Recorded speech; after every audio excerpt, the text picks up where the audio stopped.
Next है, अब हम वस्तु कहाँ पर ले रहे हैं, जब वस्तु वक्रता केंद्र के पीछे रखी जाती है। वक्रता मीन्स वक्रता केंद्र के पीछे रखी जाती है। ये दर्पण है, ये वक्रता केंद्र है, इसके पीछे का मतलब हम यहाँ भी ले सकते हैं, हम यहाँ भी ले सकते हैं, हम यहाँ भी ले सकते हैं। बहुत दूर नहीं लेंगे, क्योंकि अगर हम बहुत दूर लेंगे तो हम पहले केस में पढ़ चुके हैं कि उसका प्रतिबिंब कहाँ बनेगा, कैसे बनेगा। तो हमने जो यहाँ वस्तु रखी है वक्रता केंद्र के पीछे रखी है। पीछे का मतलब आप यहाँ भी ले सकते हैं, यहाँ भी ले सकते हैं, ठीक है। ये हमने वस्तु बनाई है। अब वस्तु कैसे बनाएंगे, वस्तु है हमारी ए बी। ये जो एरो लगा हुआ है ये वस्तु का हेड है, सिर है, और ये वस्तु के पैर हैं, ऐसे समझिए आप, ठीक है। वस्तु इस वक्त सीधी खड़ी है। सीधा मीन्स ये वस्तु का सिर होगा ए और ये वस्तु के पैर होंगे। हमेशा जो भी प्रकाश की किरण निकलेंगी वो बिंदु ए से निकलेंगी, वस्तु के सिर से निकालेंगे हम, जहाँ पर एरो होगा।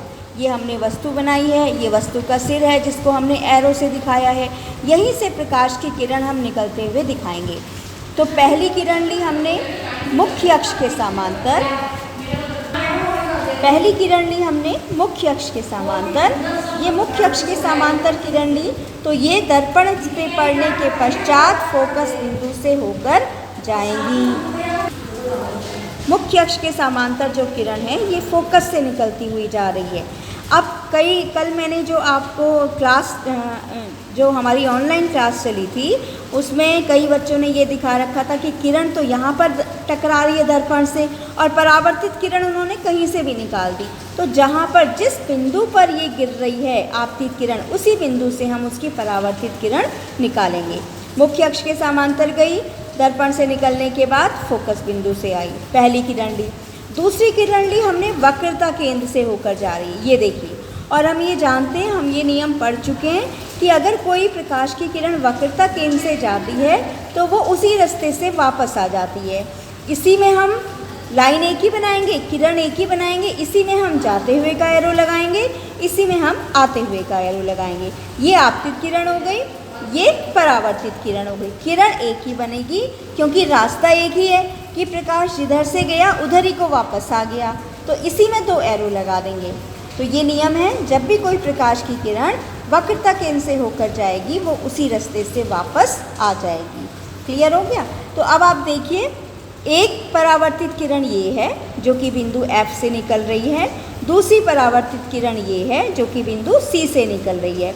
इन दोनों को जब हम बढ़ाएंगे तो ये इस बिंदु पर काट रही हैं, जहाँ पर मैंने पेंसिल रखी है, इस बिंदु पर मिल रही हैं। यहाँ पर वस्तु का हेड बनेगा, सॉरी प्रतिबिंब का, वस्तु तो ये है हमारे पास ए बी, यहाँ पर प्रतिबिंब का सिर बनेगा और हम प्रतिबिंब को हमने नाम दिया है ए डैश बी डैश, ठीक है। ये बिंदु मिल गया, इस बिंदु से हम मुख्य अक्ष को मिलाएंगे लंब डाल के, सीधे हमने लंब डाला मुख्य अक्ष पे, तो ये बिंदु जो बी डैश है ये वस्तु का प्रतिबिंब का पैर बन जाएगा। तो ये प्रतिबिंब आ गया ए डैश बी डैश। अब देखिए, ये वस्तु है, ये प्रतिबिंब है, प्रतिबिंब उल्टा आ रहा है, प्रतिबिंब उल्टा बन रहा है, सिर नीचे है, पैर मुख्य अक्ष पर है, यहाँ पर देखिए, ठीक है।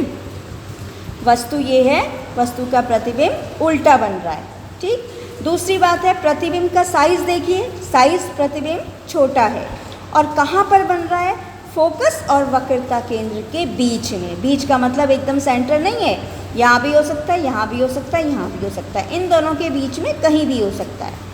फिर समझिए, जब वस्तु वक्रता केंद्र के पीछे रखी होगी तो इसका प्रतिबिंब कहाँ पर बनेगा, वक्रता केंद्र और फोकस के बीच में कहीं पर बनेगा। प्रतिबिंब उल्टा होगा, आपको दिखाई दे रहा है, और वस्तु से छोटा होगा। कैसे बनाया है, हमने दो किरणें ली, एक मुख्य अक्ष के समांतर ली, उसकी परावर्तित किरण फोकस से निकल के गई, दूसरी वक्रता केंद्र से गई, वो वापस ऐसी चली गई। दोनों परावर्तित किरणें, ध्यान रखिए, परावर्तित किरणें जिसमें एरो बाहर की तरफ होगा, वो जिस बिंदु पर मिलेंगी, ये बिंदु यहाँ पर प्रतिबिंब बनेगा। इस बिंदु को हम मुख्य अक्ष से मिलाएंगे, ऐसे लाइन खींचेंगे तो ये पूरे प्रतिबिंब का साइज आ जाएगा। तो प्रतिबिंब की स्थिति कहाँ है, फोकस और वक्रता केंद्र के बीच में है। प्रतिबिंब की लंबाई, साइज छोटा है वस्तु से और उल्टा है, ठीक है।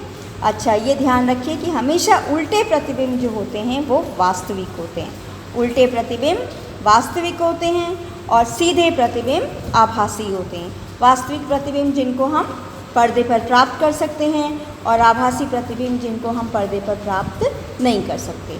तो ये सेकंड केस है, जब वस्तु कहाँ रखी हो, वक्रता केंद्र के पीछे रखी जाती है तो उसका प्रतिबिंब मुख्य फोकस तथा वक्रता केंद्र के बीच में बनता है। प्रतिबिंब उल्टा होता है, वस्तु से छोटा बनता है और वास्तविक बनता है। क्लियर?